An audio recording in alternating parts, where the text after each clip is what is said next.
Okay.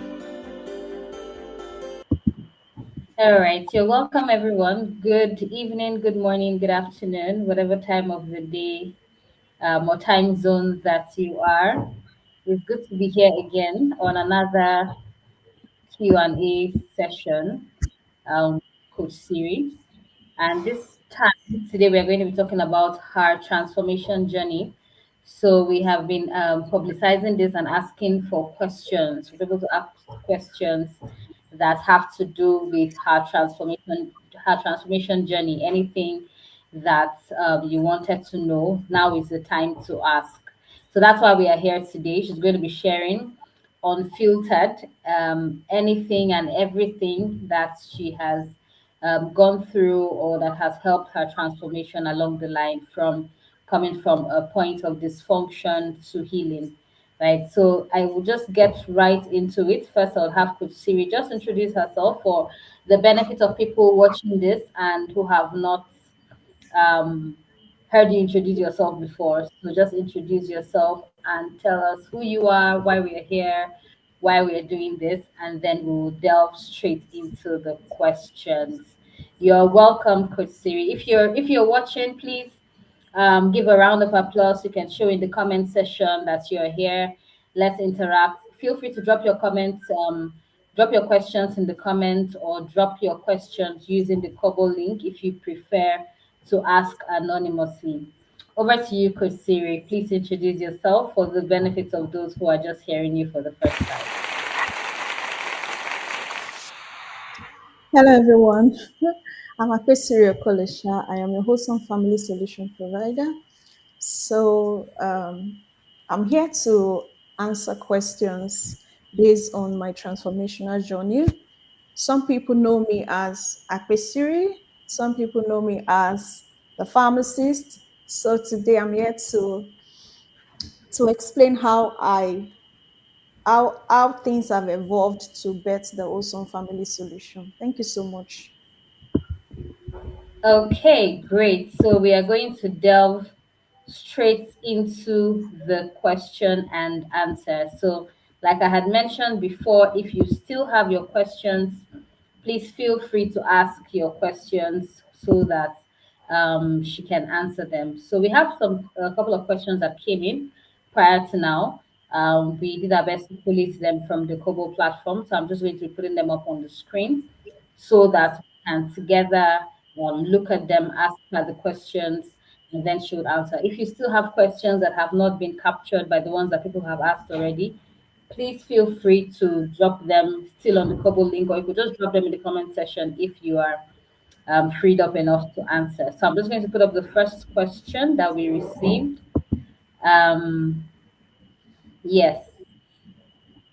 So the very first question we have says you have okay. So this possibly somebody that has been following. The person says you've mentioned coming from a dysfunctional family background.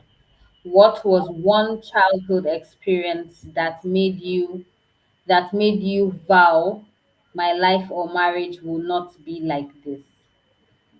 Okay, so this is one question. The person says you've mentioned coming from a dysfunctional family background. What was one childhood experience, one moment, one encounter, one experience generally that happened during your childhood that made you say no, my own will be different?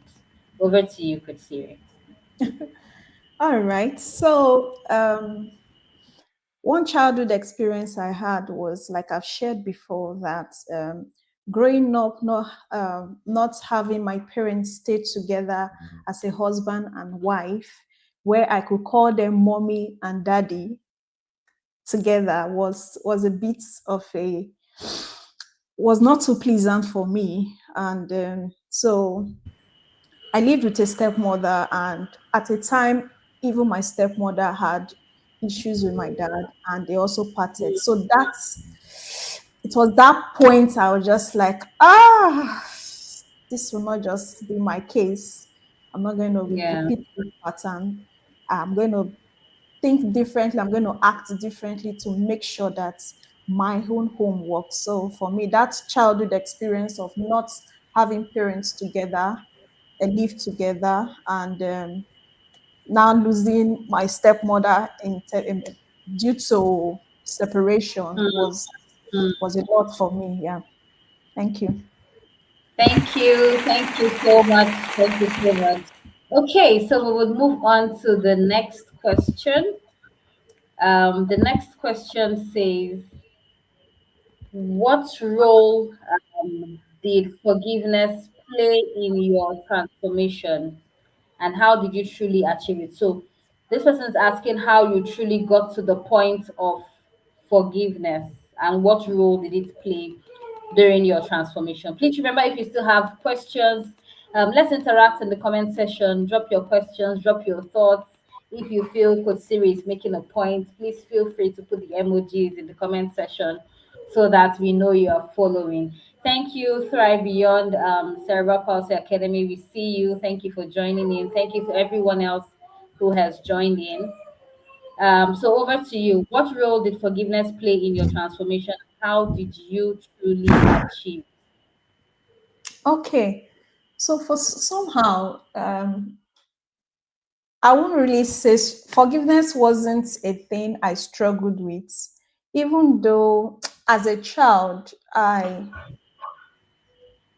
just I kind of think you cannot act based on you cannot act more than you know. So it kind of Mm, that puts me in a very safe space to know that you are acting based on what you know. So if the environment is not good for me, I rather leave that kind of environment. So forgiveness was it was easy for me to forgive, like just let it go, move on. You know, like the Bible said that God that when you especially when you are saying the Lord's Prayer, Father, forgive me as I forgive those who sin yeah, against me. So I want God to forgive me because me myself, I'm also not perfect. So because I want God to forgive me, I just even though it's painful, but let it go. And there was one TD Jake's message I listened okay. to as a teenager. It was "Let It Go." I think I posted it in my. If I go down memory lane, I posted it on my Facebook. Mm, Let it go. He said, don't try to raise. Don't. Sometimes when you are going back to the past, it's as if you want to raise the dead. Let it go. So life, mm. Apostle Paul said, looking ahead, look, put those things behind you, learn the lessons and forget the details. So that has really put me in a very good position to move on. And if I would say, in the way God blessed me, in the way I'm being blessed, is this is one of my great strengths. No Let it points. go and move on. Let it go and move on. So I don't stay, because unforgiveness is a cancer. You know, it eats you up. You are just there, mourning the situation. Nothing will really change. Just ask yourself, why did this thing happen? What can I do differently? And you move on. So that's how it has been for me. Thank you. Thank you. Thank you so much, Kote. Thank you for answering that question. Okay, so we'll move on to the next question. Um, right. So the next question. This person says, how has your transformation impacted your relationships, your marriage, or children? So general relationships, whether with your spouse, with your children, perhaps with your family, with your friends. How has your transformation impacted your relationships, generally speaking? And then you could be specific if you want to. Yes, please. Okay, so over now, before prior to this time, I know that fine, we don't know it all. Um, School, we went to school. Personally, I went to school down to university level. But I know that school did not teach me everything, you know. So I'm this person that wants to sort out for more knowledge. How do I add value to myself? My parents, they are not so well equipped in terms of education and other things to give me everything that I need. So I always sort out, look for ways I can add value to myself. So that has really shaped me over the years. I can remember there's this funny thing. Sometimes my husband, when we got married earlier, he would say, Mm. "You just know that your marriage will work, but you don't know how." I say, "Yes." So Yeah, yeah. he said, And that's "So that's that the means way forward. Yeah, so he said, you true. just know that your marriage will work, but you don't know how." So when he will say it, sometimes I feel frustrated, like, so you mean after everything I've learned from singles meeting, do you know how many singles meeting I attended? Do you know how many conferences I went to just to equip myself for this thing called marriage? And now you are telling me I am not, I'm not done yet, you know. So, but Yeah, so I kind of picture it as saying, okay, so if this is what it is, that means I need to go for more knowledge. I need to increase my knowledge. And so that has also helped me to have added value to myself. So that has shaped me. And of course, healing from dysfunction. So when I decoded the pattern, I told myself, no, it's not going to be like this for me. So that has also shaped the way I the way, okay, so in terms of patience, I'm patient with people because I know that yes, it's not you. There's something beyond you that is acting. So it's just like that book that say why you act the way you do. I can easily tell, oh, yeah, this is what's happening to you. So in terms of relationship, work life relationship, marriage and child raising. In fact, when my children are behaving in a certain way, I know that okay, is their age, and I also now know how to especially on the place of, in the place of building connection. It has also helped me to know that yes, child raising is a whole response, is a huge responsibility, and at this point I would yeah, not want to trade it for any other thing else. So it has actually shaped me based on the things that I've seen. I've seen that neglect, when you neglect a child, that child may not really do well in life. So I've seen many things that has played out. So it has created a resolve in my mind that no, it's not going to be like this for me. I'm going to do life, I'm going to do parenting, I'm going to do marriage differently. Thank you very much. wow, wow. Thank you so much. So just I like something. Thank you. So I like something you said while you were answering this question, and I think it's something that most people ignore, the aspect of going for knowledge, right? If you see an area where you need to build up knowledge as part of maybe the something that would help the transformation. Some people want a good marriage, but they've never read a book on marriage. Some people want to parent right, they've never read one book on parenting, right? So I like the aspect of emphasizing going for knowledge. Like you said, you have to go for a series of singles meetings, series of books, and all that. And it's important to build capacity in an area of lack or where knowledge there's a knowledge gap or maybe there's an area of dysfunction and you want to do better in that sport. So um I just thought to chip that in. And that's a good one, and I'm hoping that the person who asked this question has gotten value from the answers that you gave. All right, thank you very much. Without wasting much time, we'll just go to the next question so that we can cover hopefully all the questions before we run out of time. So let me just go to the next question. This person is asking, how did your personal journey lead you to creating? Okay, how did your personal journey lead you to creating the wholesome family solution? Okay, Okay. um, so based on what I've experienced, I realized that I got to see my passion in certain issues when it comes to marriage, um, divorce, children misbehaving, the way I'm sensitive to those issues and the way I want to prefer solution, like, what's happening, what's the problem. Now I just see myself wanting to dig deep, some on a personal level. I want to inquire. Some persons may not really like it. They will like, don't worry, that marriage is already gone. There's nothing you can do about it. And I will still want, it's as if you want to resurrect the dead. Like, I still see the passion that, is there nothing that can be done? Is it beyond repair? I just kind of see that passion to want to help people. So I just felt, this thing you are doing on an individual level, it needs to go up there. There's a part of scripture that said, don't cast your pears among swine. You don't give it to people that don't need it. There are people that actually need some of these things that and you're sharing out there. So it's something that also led me. So based on my personal journey, uh, I also feel God does not waste pain. The things I've gone through, it's for somebody's knowledge. Somebody can benefit from it, and the experiences, it's a very massive experience. So I felt, yes, God has allowed me gone through this, and I came out strong, and it is for a purpose, and it's for such a time as this, to equip others who are stuck, who are in that same position where they feel, how do I come out from this? God has empowered me to be able to empower others to overcome that dysfunctional family background challenge. Thank you. Great. Thank you so much.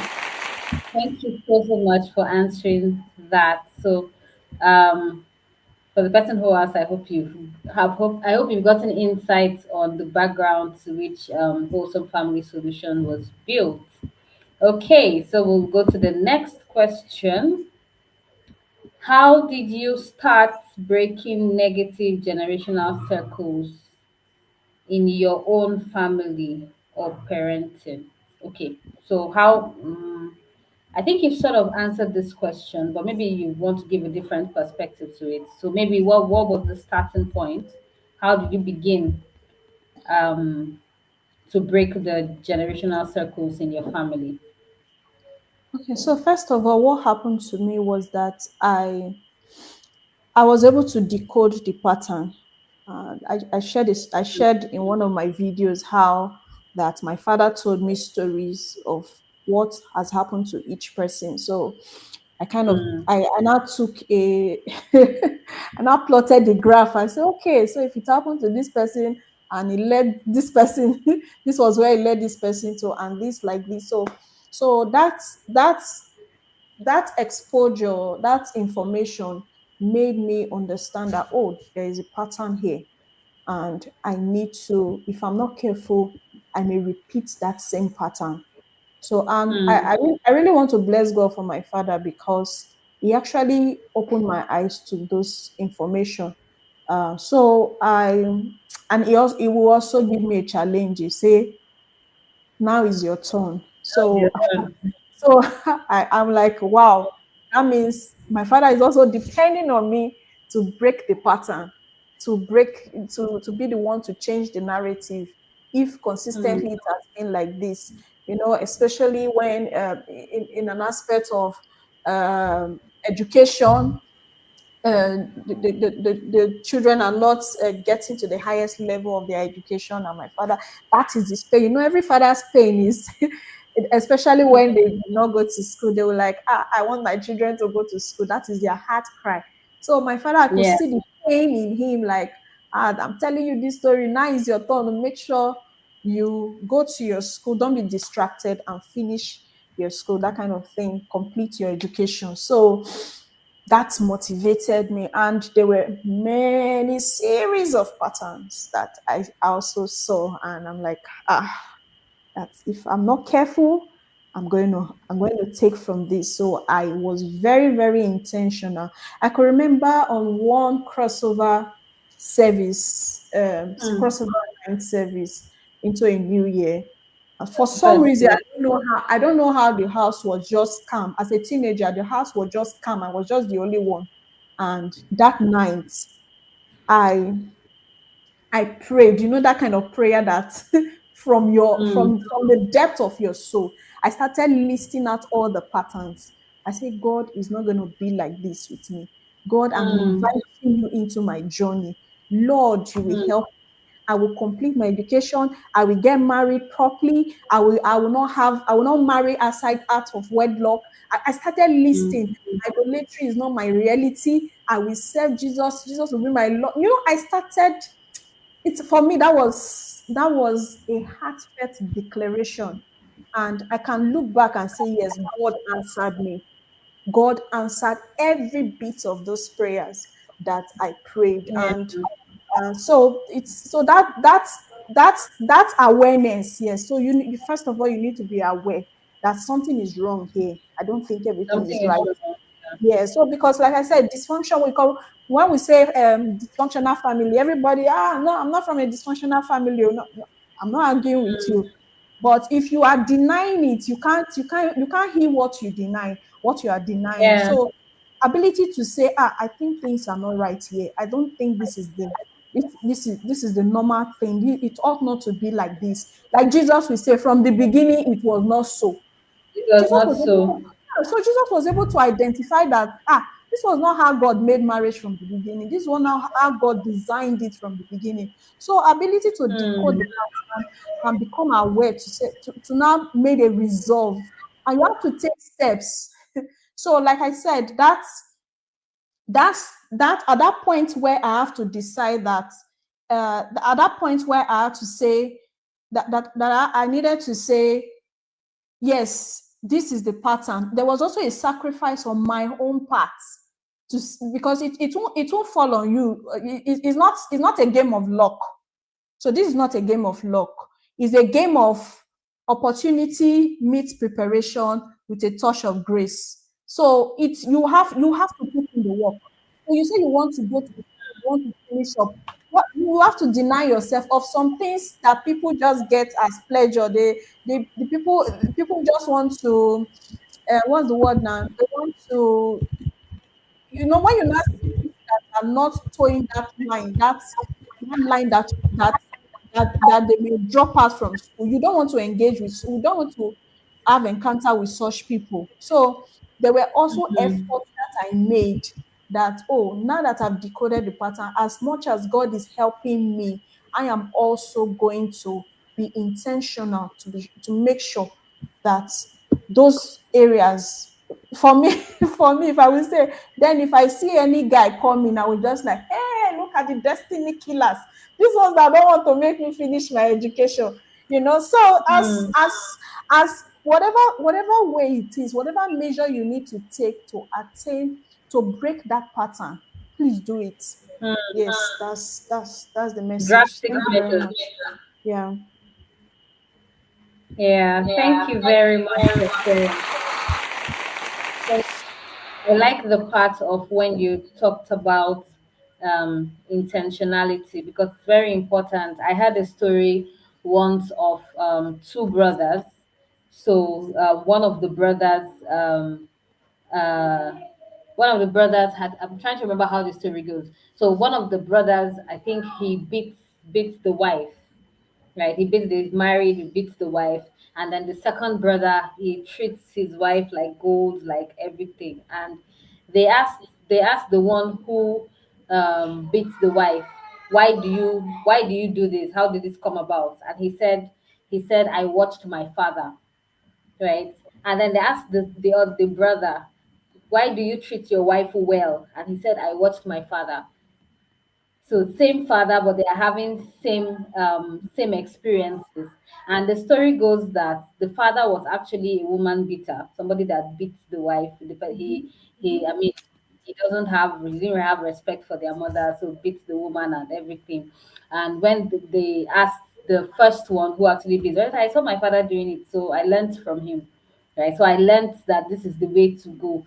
Whereas the one who does not said, I saw that what my father was doing was affecting my mom. So I learned how not to treat a woman. So people can come from one family that is dysfunctional, as it were, but it's their own intentionality and their own takeaway that determines how they would bring it to their own home, whether they would adapt the same thing, say, oh, well, it's a trend, let's just go with the flow. This is how it was done in my family. Or if they would say, I learned that this, I learned what I saw what this did to my family. So thus may you go, but no further. You will not come into my own home. And they guard themselves from that because of what they have um, seen as the repercussions of that particular act. So it's important, like what you said, to first recognize it and then be intentional about guarding oneself against it. So despite the fact that one comes from a dysfunctional home, it doesn't mean that that trend has to continue. So the identification is key,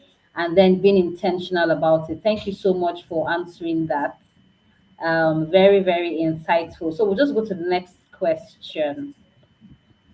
So the next question says, um, okay, okay. Let me try to put it up. Okay, right. So the next question says, okay, I think that's this is the previous one. How did you start breaking? Okay, no, that's the one you just answered. You just answered, right?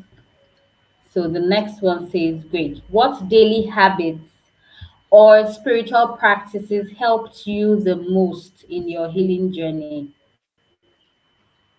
What Okay. spiritual practices, what daily habits or spiritual practices helped you the most in your healing journey? Okay. So basically, it's like I've shared before that somehow I kind of I know that the heart to learn was just there. In fact, I was asking my elder sister to tell me something Mm, about myself when I was younger. You know that kind of feeling where tell me when I don't even know myself. So one thing she said was that when I was way younger, that I would just see anybody and say, "Come and teach me." Then is let me say let me call it pre-nursery. We'll call it Akara school then. So every little thing I want to learn, I will just this come and teach me, come and teach me, come and teach me. I was just calling everybody, come and teach me. So I think that has been one habit over the years that I have still have inculcated. So that ability to want to learn, I want to grow, I want to become the best version of myself each day. I don't like being stale with information. So that has really helped me. So when it comes to spiritual exercise, also, I've also been able to, so daily, so I don't joke with church. So I know people will say it's not about that. See, I don't joke with church. I don't joke with spiritual gathering because that is where I am equipped. That is where I associate with people with like-minded who also want to do things the God way. So because your association goes a long way to determine your to determine who you will become. So I'm very intentional with the circle of influence around me. So I'm very, very intentional with that. So also prayer, the place of prayer. Yes. So place of prayer is a daily routine, the place of the word. So these are just ways, and of course, you want to document your events to know how God is, how to know how God has been dealing with you in the place of journaling and in the place of meditation. So these are just daily habits and ways at which I actually the place of the word of my biggest okay, great. Thank you so much. So yes, having a crave for knowledge, and then the spiritual aspects, knowing the kind of company you keep, being in the presence of God, church, and everything, and journaling as well. Thank you for sharing those practical tips that can help alongside one's healing journey. All right, so the next question says, how did you learn to set boundaries without feeling guilty or disrespectful? How did you learn to set boundaries without feeling or disrespectful? Mm. Okay. okay. So there was this I would say more like a 50-50 thing. I was trying to please people. I was this part of being a peacemaker. Like, let's make peace. Let's just let's just do it so that peace will reign, But I kind Like of, people pleasing. Mm. yes, people pleasing kind of. So, but I realized that people are being human. They can take advantage of you in that way. So Yeah. I tend to define my non-negotiables that come when it comes to this, no problem. When it comes to this, but when you touch this, you have touched me. So I know, Mm. so I know where it ends. I know that come. You Yeah. can be close to me, but you still know where the boundary is. So boundary is just one way at which I protect my space. I protect my peace. Yes, and uh, so when I say boundary now, it doesn't have to. We don't have to quarrel now, but if especially when you see attitude like entitlement, Mm. disrespect, you're Mm. just seeing attitude, or somebody wants to manipulate you or want to take advantage of you, man, you say no, don't try it. So Mhm. uh so you must so I learned to set boundaries. So especially growing up as a child, where I just feel somehow people. Okay, another thing I realized is people who want you to do what they want you to do. They just want you to do what they want and not considering your own life. And I told myself Yeah.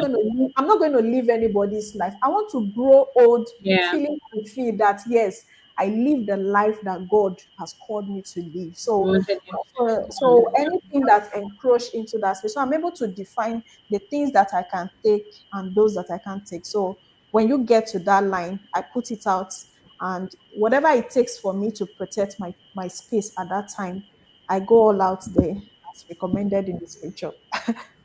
That's it. Thank you. Okay, great. Still on this question, can you give maybe for someone listening that doesn't know how to properly set boundaries? Yeah.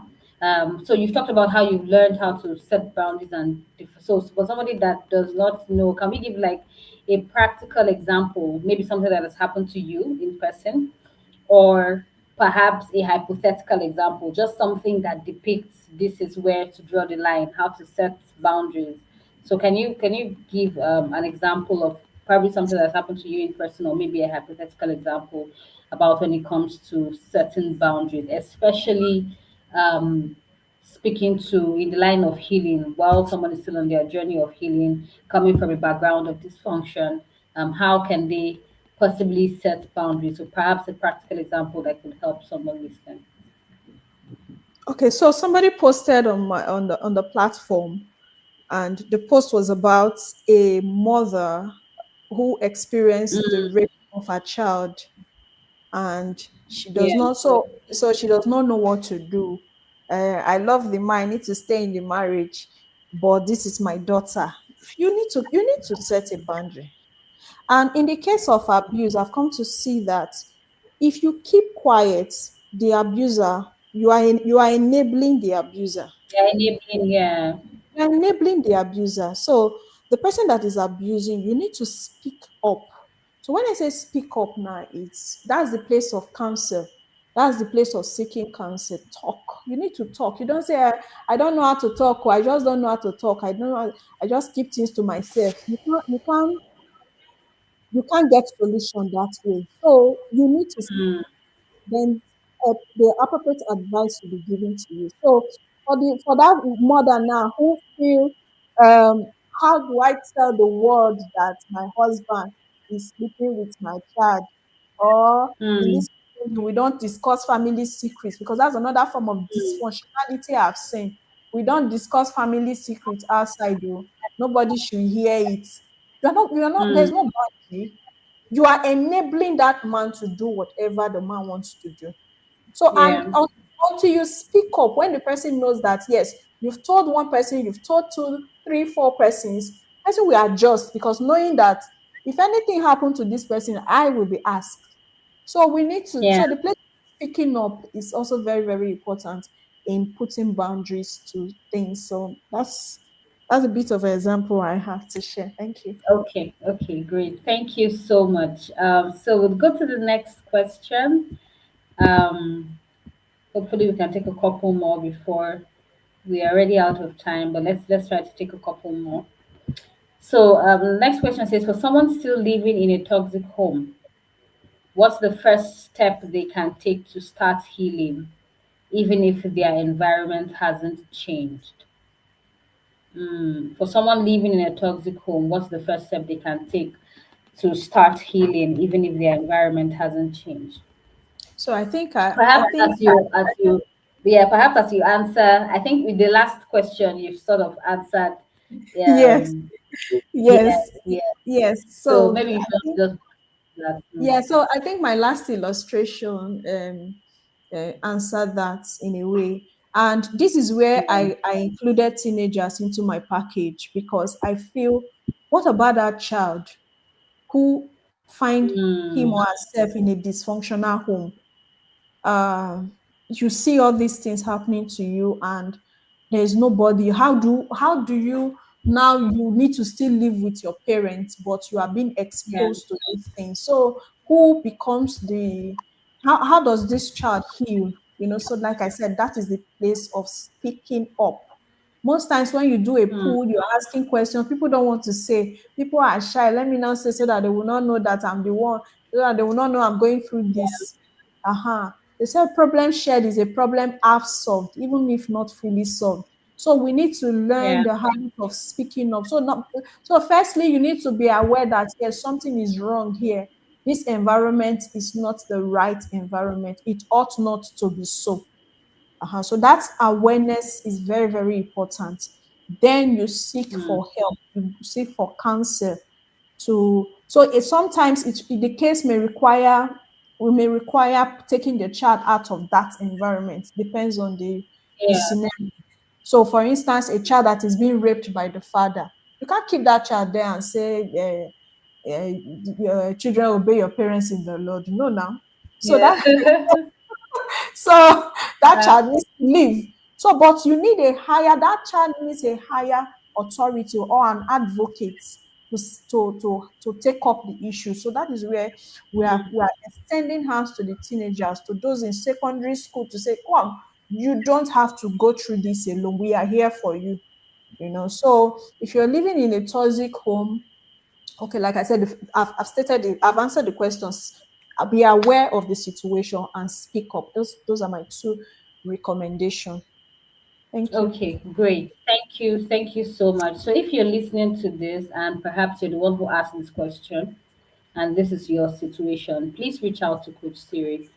This is why, this is one of the reasons why platforms like this are created. Because, Coach Siri, there's something you said. I think it's also important that it's one thing to speak up, and it's another thing to speak up to the right persons, right? So, for instance, using the illustration of the video you mentioned that someone dropped on the platform, the person spoke up, right? But when it got to her mom's ears, the mom was in disbelief, and I think from how the story goes, the mom flogged her or something like that, right? So she spoke up, but did not speak up to the right person, right? So this is why platforms like this are created. So if you're listening to this, if you are watching or the one who asked these questions, or even if you're catching the replay much later and you find yourself in a situation like this, please feel free to reach out to Coach Siri, because this is one of the reasons why this kind of platforms was created, so that you don't have to quote unquote die in that dysfunction, but there's always a way out.